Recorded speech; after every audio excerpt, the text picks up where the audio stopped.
This meeting of the Board of Trustees of the Cincinnati and Hamilton County Public Library is now in session.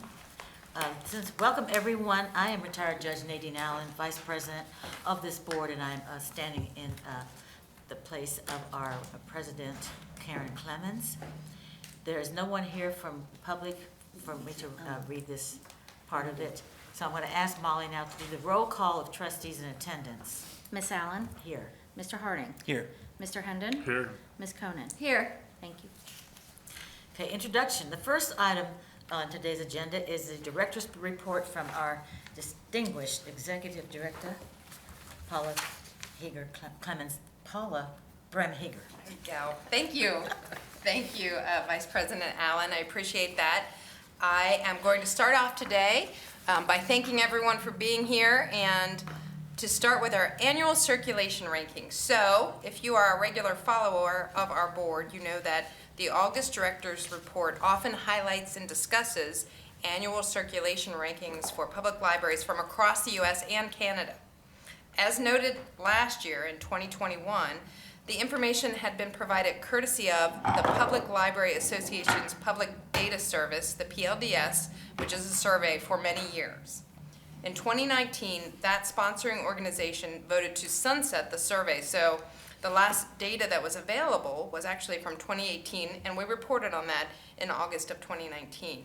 Plans for future data collection will focus on data visualizations, allowing for comparing inputs and outputs to what we are considering statistically valid peer groups and nationwide data. We believe the new PLA benchmark tool, which will replace that previous survey, will focus first on diversity and inclusion information. This info may be out sometime later in 2022, but the timing and nature of that report isn't quite clear.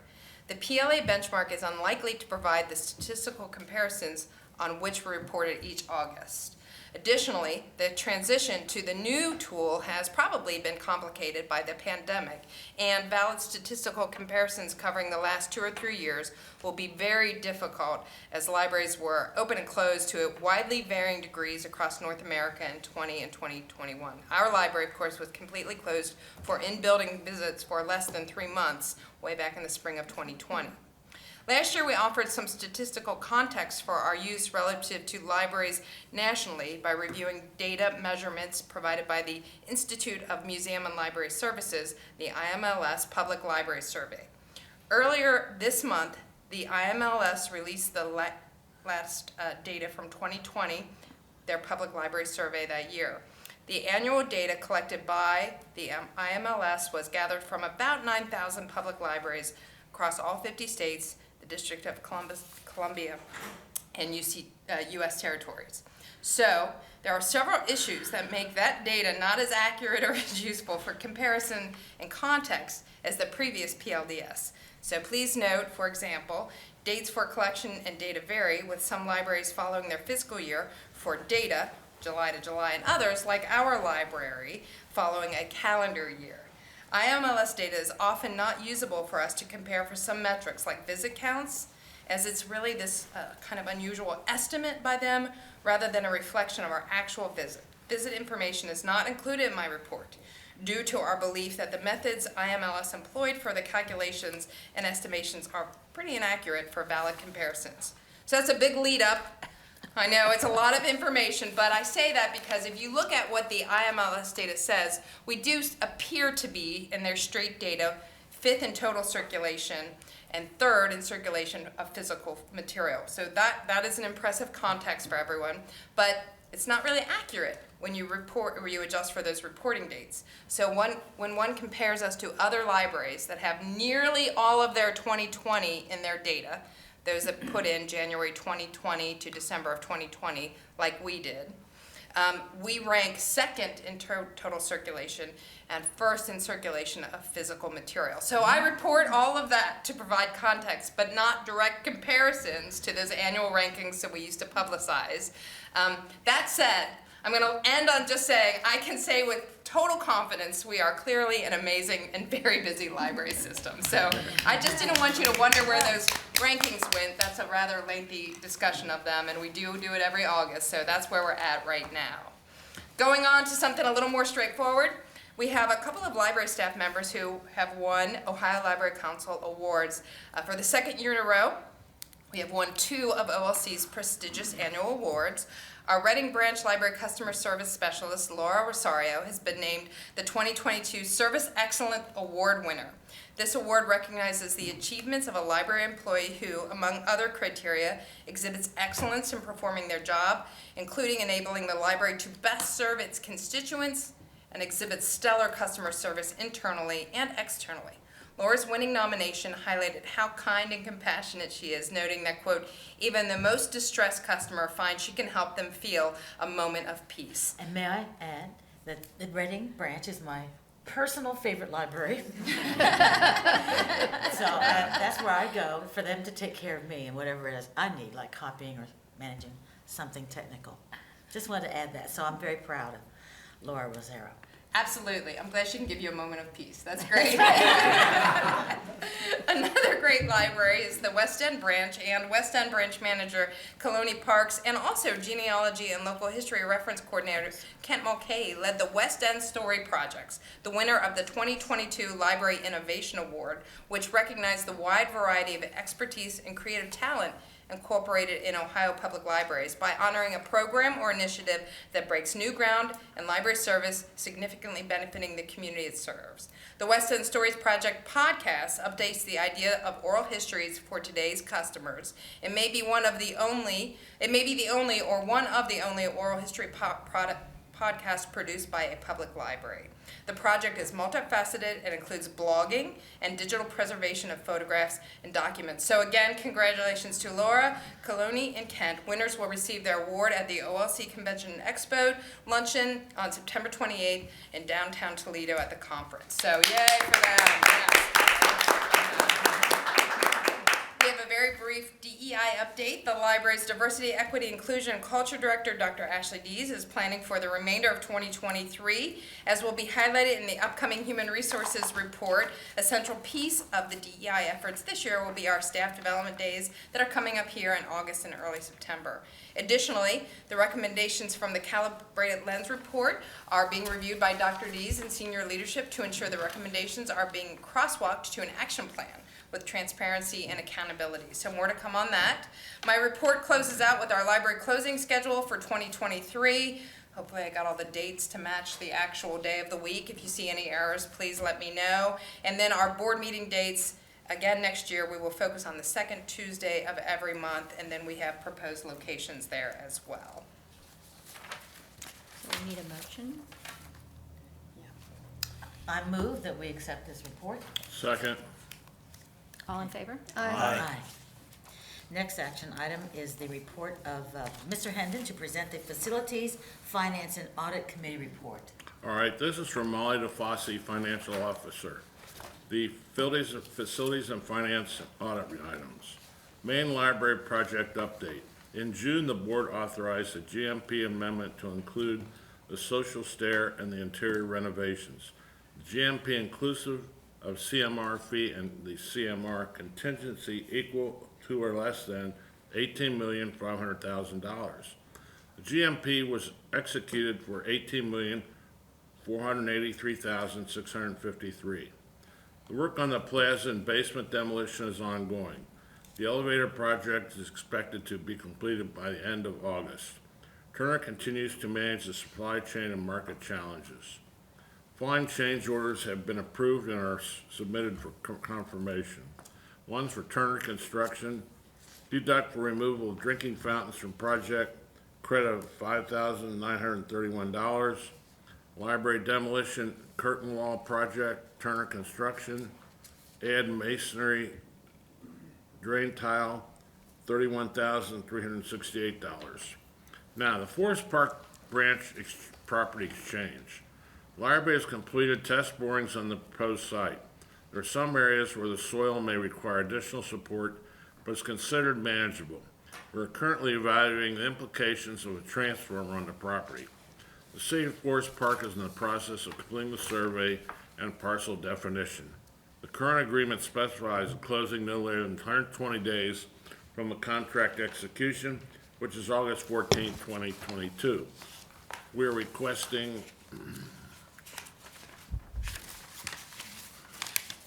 authorization for the Eva Jane Remain Coombe Director to extend this via amendment to 180 days or October 14, 2022. We expect to close in mid-September. Now, revision of the 2022 estimated resources and annual appropriations. Requesting confirmation for the following appropriation modification to account for changes made in June for adjustments based on actual and estimated activity. First of all, the Library Programs Fund, the expenses, supplies increased by $60,000. The building and repair expenses, supplies increased by $40,000. Capital outlay decreased by $40,000. We're requesting authorization for the following resources and appropriation modifications to account for the general fund increased PLF revenues to date and an additional transfer out of the building and repair fund. Now, the general fund, the revenue, intergovernmental revenue state increased by $3,515,000.10. So the increase in resources, $3,510.10. Expenses, other financial uses, transfers out $3 million.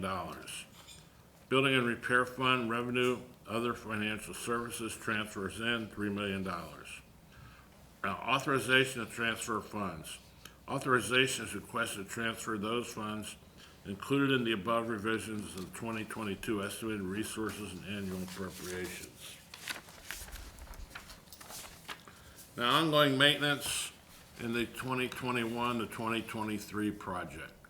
We continue to work with THP and Pepper Construction on the GMP for both Pleasant Ridge and Coreyville. Pepper is facing challenges of getting adequate coverage in several trade areas. Although we are not finalized, we're requesting authorization for the Eva Jane Remain Coombe Director to modify the current agreement with Pepper Construction by a GMP amendment subject to owner and attorney review as follows. Pleasant Ridge, GMP inclusive of CMR fee and CMR contingency equal to or less than $890,000 with a project budget of $1,200,000 detailed below. CMR cost inclusive of fee is $890,000. Owner requests estimated design fees, permits, and furniture. Design fees of $80,000, furniture and equipment, $100,000, other expenses, $30,000.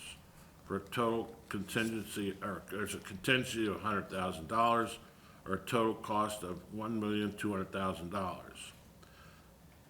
Coreyville GMP inclusive of CMR and CMR contingency equal to or less than $2,100,000 with project budget of $2,180,000 detailed below. CMR costs exclusive fee $2,100,000. Owner estimated design fees, permits, furniture, and carpet $500,000. Design fees $150,000. Furniture and equipment $290,000. Other expenses $60,000. So the contingency is $200,000. Total amount is $2,800,000. Mount Healthy Branch lease renewal. The current lease was executed in 2017 for 3 years and included a 2-year renewal option. Request approval to extend the current lease with 3 one-year options of the current Mount Healthy lease with the landlord McMicken Lodge, 100 Lodge 120 F and AM, to include a 1% increase in rent each year beginning August 1st, 2022 to $1,850.06 per month, increase to $1,868.50 on August. Each year beginning on August. And $1,887.24 on August 1st, 2024. Green Township branch refresh. On July 7th, 2022, the second round of bids for Green Township branch refresh were received. The estimate for the project was $375,000. The library received bids ranging from $285,000 to $310,000. Lowest responsible bidder was Let's Construction Maintenance Company at $285,000. The bid scope was reviewed with the architect, Let's, and the library team for completeness. Request the approval of the Green Township Branch Refresh Project, including an approximately 10% contingency as follows. For the contractor, $285,000. The owner cost, design fees, permits, furniture, and carpet, $335,650. Contingency of $65,350, or a total amount of $686,000. Walnut Hills Property Exchange. As previously reported, the library has been discussing a property exchange with Model Group to exchange part of our parcel with a piece of their parcel. The property at the library acquires will provide adequate accessible parking in the rear entry. The agreement will also include a permanent easement on the property library exchanges so that we can access the rear of the building. Requesting authorization for the Eva Jane Remain Coombe Director to execute the necessary documents related to the transfer subsequent to review and approval by the Hamilton County Prosecutor's Office. Now I need a motion to accept the actions in this report. Make the motion. Second. Very good. Okay. Ms. Allen? Yes. Mr. Harding? Yes. Mr. Hendon? Yes. Ms. Konen? Yes. Thank you. Now, this is for information only. Forest Park branch replacement. While design of the branch continues, Turner and SHP have been working collaboratively with the library to establish a reasonable estimate for the project budget with the balancing design objectives and market conditions.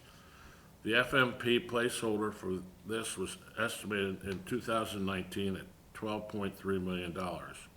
We're currently targeting between $16 million and $18 million for the overall project estimate. Design should be completed this winter with construction commencing each spring.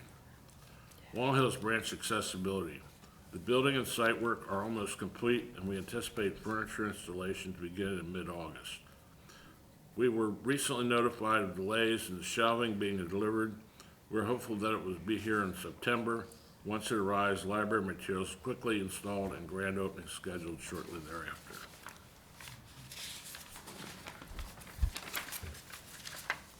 Deer Park Branch. The finishing touches on the exterior facade have been completed. Punch work related to the construction contract has been completed. There's some additional adjustments that need to be made to some of the millwork pieces and security systems, but they are outside of the contract. Library staff will complete these items over the next few weeks. We're working on the final payment details with the architect and the contractor, which will result in a final change order and will be confirmed at the October 2022 board meeting. Price Hill Branch accessibility. We have finalized the final payment application details with Johnston Construction, and the final change orders in process. It will be confirmed at the October 22 board meeting. The energy retrofit project. Library continues to be involved in a claim by Geiler Company. It was first reported April 2021.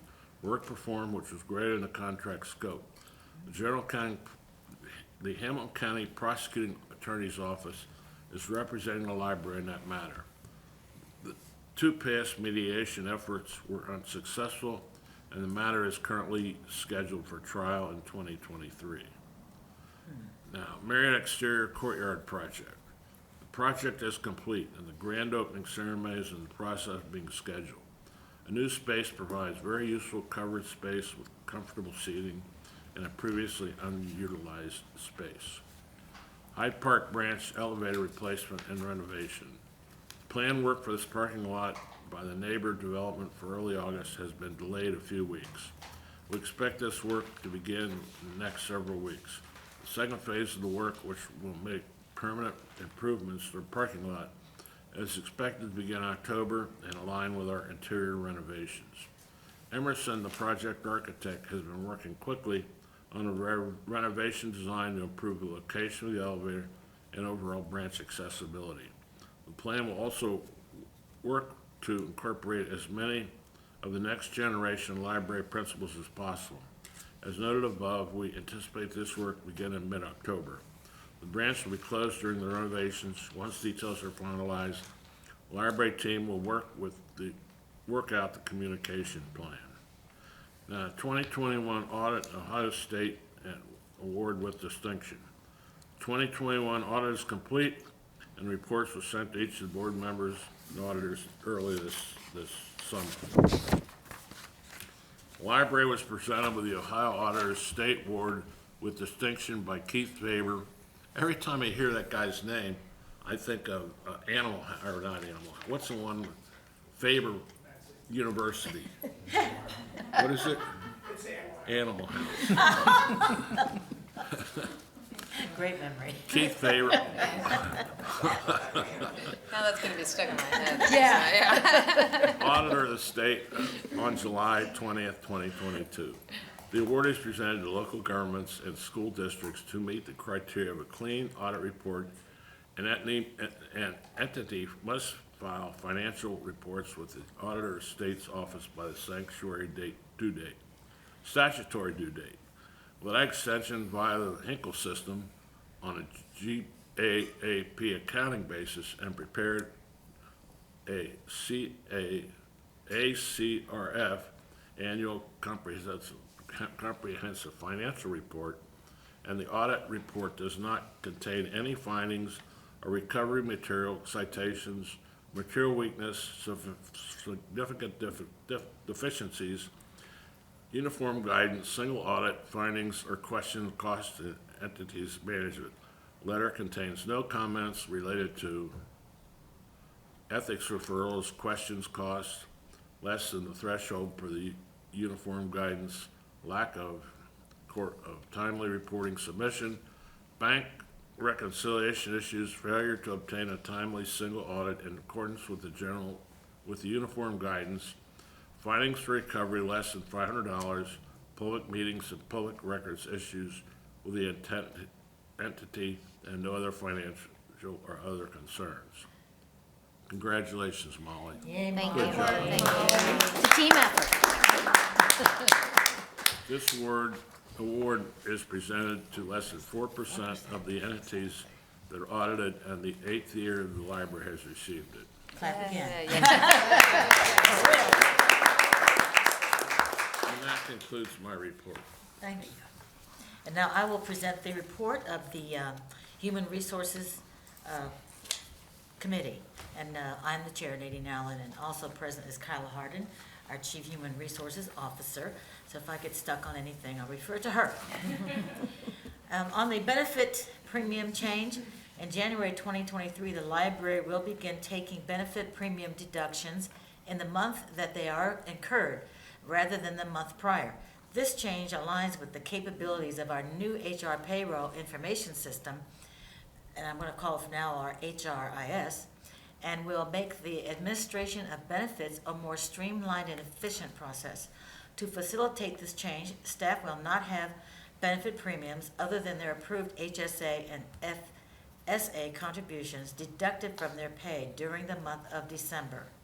It is recommended that the board approve $75,000, which is the estimated cost of 1 month of employee contributions, to be set aside in a liability account to recognize that we are now paying for premiums before the premium costs are collected from staff.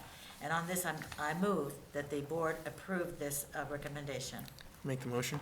Second, Ms. Allen? Yes. Mr. Harding? Yes. Mr. Hendon? yes. Ms. Konen? Yes.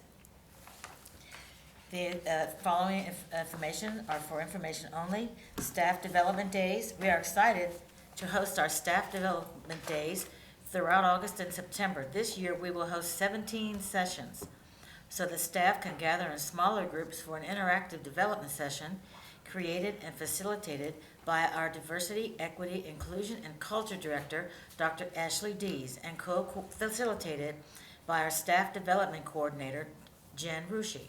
Is it Jen Rush? No, you got it right. Rushi. Yeah. This session, with a focus on implicit bias, will kick off the beginning of a development journey for all staff over the next 2 years around a variety of DEI topics.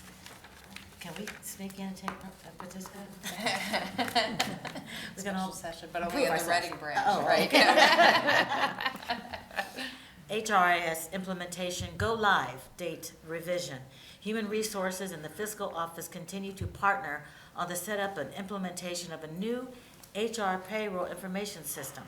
The new system, Ultimate Kronos Group, will replace the current HRIS Paycor. The initial go-live date of October 22nd has been revised and is now scheduled for January 2023 to ensure the accuracy and streamlining of W-2s, benefits enrollment, open enrollment, ACA reporting, and other critical HR and fiscal processes. And this is where I had asked a question earlier of our Chief Director, Kyla Hardin. Maybe you can explain why we're with this new system and are leaving the current system. And you explained it very well to me, which meant it was understandable. Yeah. We feel that, after using Paycor for a number of years, that we will get better support from UKG in a number of different functional areas within the system. So I think you indicated it had something to do with the number of employees the size compared of to- our organization. The size of right? our organization is better Right. suited with HRIS. Exactly. Yes, with UKG, absolutely. All right. Benefits renewal for 2023. Preparation for the 2023 renewal of medical and voluntary benefits is underway. The Human Resources Team and benefits broker USI are currently consulting around the projected 2023 renewal of our current medical plans. The most recent data indicates that our medical carrier has paid more in medical care costs than what has been collected in premiums, which can indicate a high cost increase upon renewal. This data has prompted our decision to conduct medical carrier reviews of the most competitive major carriers. Each of the carriers has been asked to submit plan designs and quotes, which will be reviewed by our benefits team and our benefits staff work group. The benefits staff work group is led by our Human Resources benefits team and is designed to offer transparency, understanding, and effective communication around the renewal process. Benefit recommendations for the 2023 plan year will be available at the October board meeting. Benefits waiting period for new staff. As part of our work around investing in staff, we will be amending our contracts with medical, dental, life, and voluntary carriers so that eligible staff can enroll in benefits on the first day of the month after 30 days of hire. This will shorten the waiting period for staff as they currently must wait until the first of the month after 60 days of hire to become benefits eligible.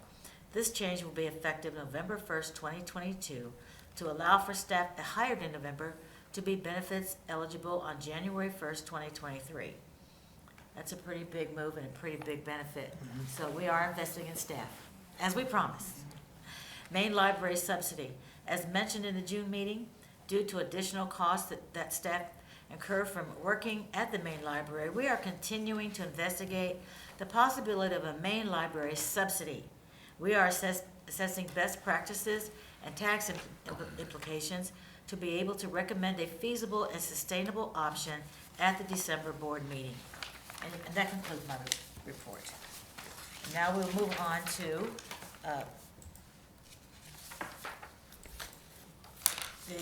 Mrs. Cohen for the operations report. Great, thank you. Brett, thank you for putting this memo together. The featured staff member today is Brian Powers, so I'll say a few words about Brian. He received his Bachelor of Arts in English Literature at Old Dominion University. He began his career at the main library in 1998 in the Public Documents and Patents Department. And after earning his MLIS from Kent State University in 2004, he began work as a librarian in the Literature and Languages Department. In 2006, he moved to the Films and Recording Department, where the projects he guided included indexing the Oscar Treadwell Jazz Collection and converting the call numbers of the compact disc collection. In 2008, he organized a symposium, an exhibit on the local label King Records. His book, A King Records Scrapbook, was nominated for Best Research on a Record Label by the Association for Recorded Sound Collections in 2009. In 2011, Brian moved to the Genealogy and Local History Department, working as the coordinator for the Veterans History Project, an oral history partnership with the Library of Congress. While in that department, Brian organized programs and exhibits on Kenner toys in 2015, local African-American photographer C. Smith in 2017, and the cinema history of Cincinnati in 2019. He currently works as a reference librarian in the Poplar Library. Today, Brian will discuss his work with Champlin Architects and Group 4 as they have been developing designs for the downtown main library, notably the new social staircase of the south building. The social staircase will invite customers to gather and connect, reflecting the way that music can bring people together. With that concept in mind, the architects are incorporating Cincinnati's King Records music history into the design of the social staircase. Would you like to say a few words? Oh, he's here. Take the floor. Thank you. Thank you for this opportunity for me to speak to you about the planning process for the South Building's new social staircase and my work with the architects from Champlin and Group 4.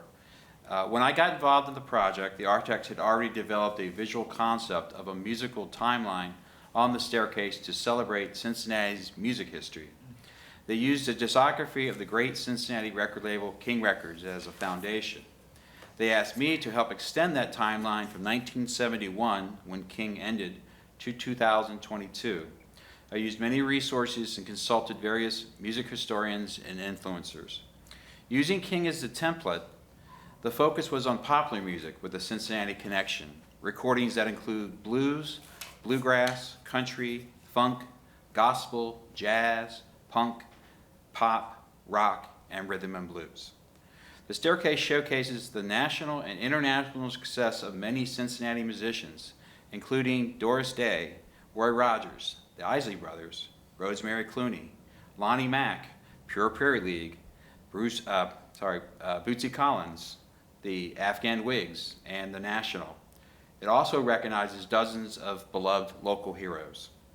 In addition to musicians from Cincinnati, we will also feature numerous classics from the American Songbook, which was first recorded in Cincinnati, including Good Rocking Tonight, the Tennessee Waltz, Please, Please, Please, the Twist, and Cold Sweat. There are over 1,400 entries on the staircase in chronological order by year, starting in 1945. Each entry appears on a vertical line with the artist's name, their song or album title, and the year it was released. The color of each vertical line is determined by the genre of the entry. For example, yellow represents jazz, a light green represents country, and purple represents pop. This color pattern will run the whole length of the staircase, covering nearly 5 floors. Based on the number of entries and the wide scope of music genres that will be represented, we believe this is the largest public art project dedicated to American music in Cincinnati, and perhaps the largest in the world. While its mission is to showcase the musical achievements of the Queen City, we hope it also encourages our customers to explore this musical story for themselves and inspires local musicians to add their song to this Cincinnati jukebox. Thank you.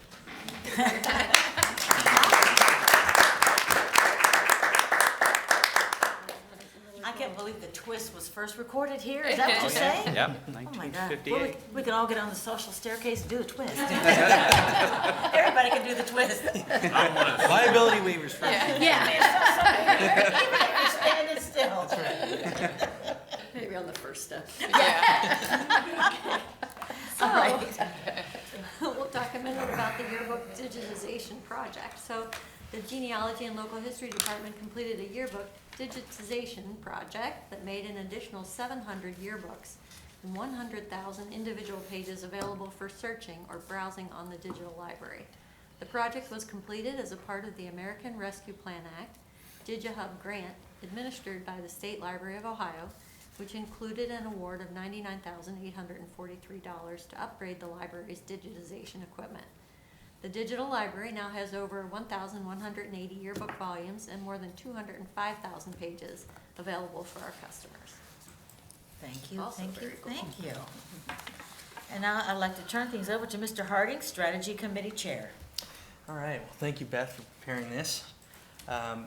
Just to start off, we're trying to connect families with financial resources for college and training.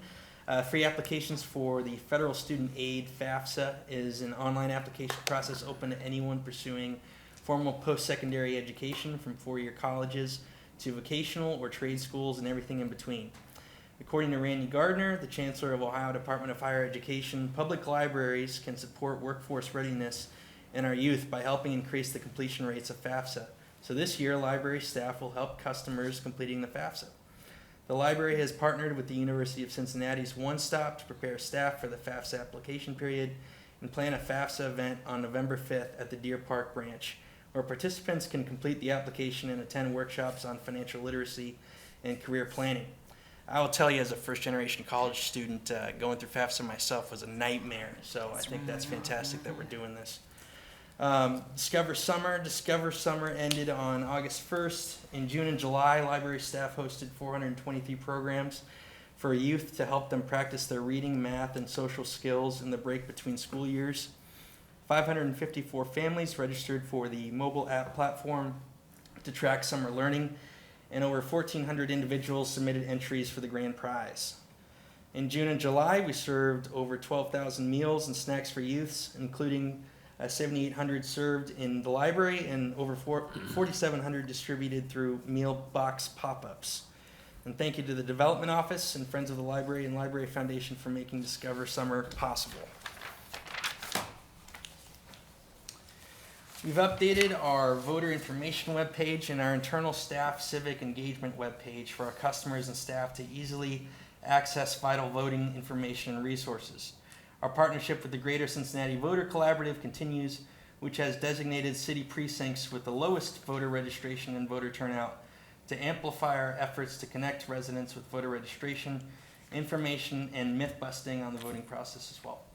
We also connected with community members to GCVCs, free rides to go to the vote services. Government relations and legislator visits.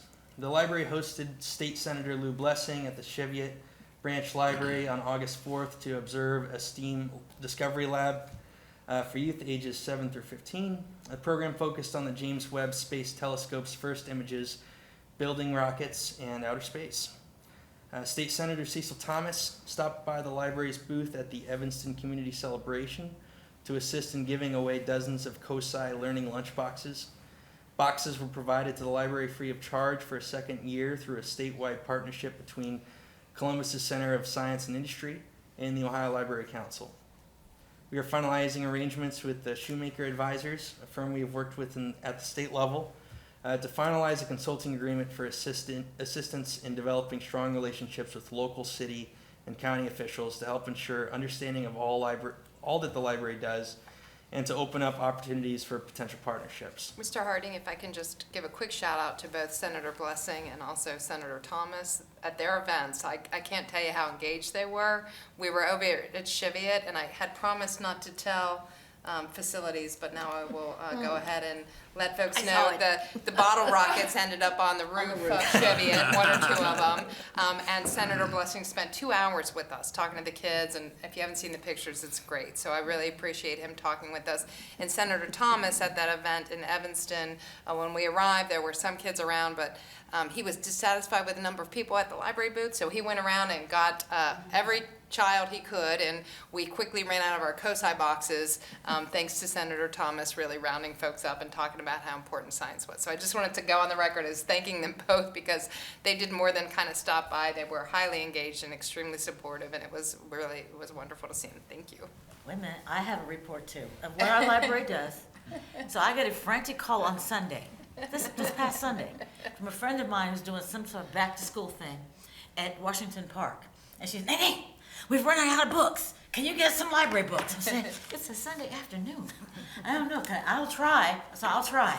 So I call our executive director, Paul, and say, Paul, I know this is crazy, it's last minute, but these people are saying there's 200, they ran out of books. There's another 100 kids there, and they're ready to close up. I said, I don't know if there's anything you can do. Paul thought, well, it's going to be difficult. We really, it's kind of hard. I don't know. We've given away most of the books we had. Yada, yada, yada. I said, you guys, I don't know. I don't know. We tried. It's like, yeah, we tried. And then I get a call back saying, we found some policies, we found some books. I don't know where we found books. Where were they? In the basement somewhere? I don't know where. They were out there, maybe they were in the plaza. They found some books here in this torn up plaza. And she calls and says, we found books. And they were able to get those books to Washington. This took place in about a half hour. A half hour phone call. So I just want to say, does the library serve the public? Are we good shepherds of all the tax dollars and support that this community has given us? And this is why I want to thank you again. Of course. She came through and she made me a hero. Heroes. Well, as I said, and I always say, if you want to get something done, you call retired Judge Allen. So I just want to say that was a CPS event, and we were so thrilled to be able to do that. We had donated a fair number of our summer reading leftovers. It was a school. Yeah. I didn't know what it was. And, I just knew it was kids and they Yes. need books. They love the books, and to bring it back to Brian, Bootsy Collins apparently showed Yes. up, which Yes. tripled the number of people who were there and in need of a library summer reading book. So, wherever Bootsy is, people are. So, yeah, and thanks to Beth and Brett who helped. They were at the DC at our distribution center. We unlocked that, and fortunately your crew that came to pick them up had a dolly because we weren't quite sure how we were going to get those books to them. So, thank you, absolutely. We So- delivered. We sorry came for the through. sidebar there. That was part of your committee report. That's That right. was an addendum. Are you done yet? Did I interrupt? Okay, we I still have got I a ways to interrupted go here. first. I interrupted first. Well, moving on to marketing and communications, talking about some recent accomplishments. Brand workshop for marketing and communications staff was held over 2 days in July. The meetings, which focused on the written and visual execution of our brand, were facilitated by branding firm LPK. LPK was previously engaged to lead the library's recent rebranding. Recent marketing projects have included Discover Summer, the switch to chpl.org from cincinnatilibrary.org, and promotion of the Atlas Summer Sale. Some other ongoing projects. Marketing is developing a full campaign to target lapsed customers during September's library card sign-up month. A lapsed customer is a card holder who has not used the library in the past 2 years. This campaign will be informed by insights from Patron Point and CHPL's lapsed customer survey completed earlier this year. Communications is working on rolling out a new series of welcome emails for customers signing up for library cards. Using our email tool, we will be able to customize messaging based on customer data and provide targeted messaging based on how they interact with the email. We're hoping to have it ready for launch for library card sign-up month. Marketing is supporting fall programs and events, including the Mary S. Stern Lecture and Regions Blink Festival. The marketing team is preparing for the annual Winter Checkout Challenge as well, designed to engage adults with the wide variety of activities at the library. Serving our seniors and preschoolers, outreach services, door-to-door delivery serves community centers, daycares, hospitals, nursing homes, and retirement communities throughout Hamilton County. This service continues to experience steady growth in line with baby boomer population. Just kind of looking at the stats, so from January of 21, they were at 111 locations with over 1,070 customers participating. Going to last July, they're now at 146 locations and 1,150 customers participating in that. For strategic planning, drop-in session were organized by the SPICE team in June and July that all staff were welcome to participate in and focused on gathering staff ideas related to the major themes that emerged from the May workshop. Healthy culture, inspiring ideas, reliable information, useful resources, and welcoming spaces. The SPICE team is hosting Spicy Week, August 8th through the 13th, where agency staff will have a chance to brainstorm and prioritize ideas, as well as learn about major themes that have emerged from earlier sessions. The Community Advisory Council met July 25th to provide feedback on draft themes. Eric Mead, the consultant coordinating the strategic planning process, is reviewing findings from the drop-in session and council meetings, which we will use to draft a framework for the strategic plan. And I was at that meeting. I thought it was great to see community members there participating and giving their ideas to this process. So I look forward to that as we go along. Supporting public health, COVID-19 testing and vaccines. COVID-19 testing with no out-of-pocket cost continues at Coreyville, Price Hill, and Sharonville branch libraries in partnership with Hamilton County Public Health and Ethos Labs. The testing services offer a choice of rapid or PCR testing. More than 200 people have been tested since summer of 2022. And we continue to partner with the Ohio Library Council and the Ohio Department of Health in providing more than 140,000 COVID-19 at-home test kits to date at our drive-through library locations across the county. We thank Hamilton County Public Health, who have also provided us with test kits for community members. Our partnership with Hamilton County Public Health also continues providing no-cost COVID-19 vaccines in neighborhoods where HCPH determined a critical need, including Cheviot, Elmwood Place, Montfort Heights, Mount Healthy, Reading, and St. Bernard. These vaccines included the vaccines for youth ages 6 months to 5 years old. Since June 2022, we have provided 207 vaccines that include 135 pediatric vaccines and 72 vaccines for adults. I know things are kind of kicking around still with this, so it's good that we're still doing that. With health insurance, we are partnering with Get Covered Ohio initiative that provides support to community members who need to apply for health insurance coverage. Free Store Food Bank staff contracted with GCO in our region and provides assistance with both Medicaid and Marketplace insurance. Answers questions, helps provide people understanding their health insurance options, and helps enroll in coverage. And helps with post-enrollment issues like finding in-network providers. GCO determined neighborhoods with critical need across Hamilton County, and we're currently hosting GCO sessions at Coreyville, Forest Park, Groesbeck, Madisonville, Marymount, Mount Washington, and Price Hill branch libraries. Thank you for your report. Yes. And I'm going to turn things over now to Ms. Cohen, Development Committee Chair, for the development report. We missed one, I think. I did? Yeah. I think Mr. Hardy? Oh, he's Yeah, doing he's two doing two in a place. row. Yes, All I right. do. I did skip that. Mr. Hardy, you are covering for Mr. Holson on the Technology Committee. All right, and thank you to our Chief Technology Officer, Holbrook. To talk about some security updates, as announced at the October 2021 board meeting, Information Technology conducted an audit of Active Directory stores, staff, and computer device information, which can become obsolete. All accounts are now up to date, and the structure of the directory database is following best practices. To maintain the health of Active Directory, IT has implemented a new tool for monitoring called Ad Audit. Ad Audit helps detect and respond to insider threats and other indicators of compromise. Holds pickup. During the pandemic, we lengthened the number of days that customer materials are waiting on the hold shelf from 5 days to 7 days. We found that approximately 90% of the holds customers check out are now being picked up in the first 5 days. We will implement the change back to 5 days by the middle of September, which will reduce the wait times for in-demand items and move items through the system more quickly. Our materials budget. While the library allots a generous amount for the purchase of books, DVDs, CDs, ebooks, audiobooks, databases, and more, the steady increase in costs and changes in the way we can purchase digital items has put pressure on the materials budget. We continue to monitor usage and costs to determine where money can be saved. At the October board meeting, we will share strategies to stay within budget while maintaining as much access to materials as possible for our customers. With that, I conclude my report. Thank you, Mr. Harding, and now I will turn things over to Ms. Cohen, Thank you. Development Committee Chair for that development report. Great. Stacy, thank you for the report.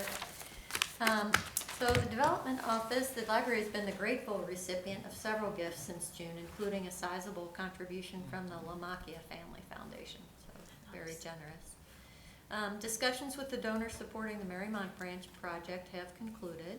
The new patio space will be named the Ann Early Courtyard, and appropriate signage will be installed to celebrate this investment in the community.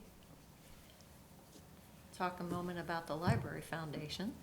Since mid-June, the Library Foundation has been the grateful recipient of several significant gifts as follows.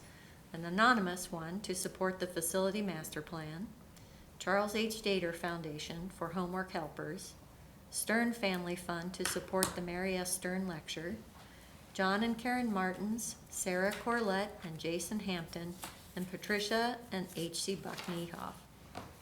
Late last year, staff applied to Midwest Arts to receive a Big Read grant that is funded by the National Endowment for the Arts. Funding has been awarded. This grant and the ensuing project will support a variety of activities for the community and ultimately bring Tommy Orange to Cincinnati to discuss his award-winning book, They're There. And last but not least, the Anderson Township Library Association, for their 42nd June sale, had a great success, raising more than $38,000.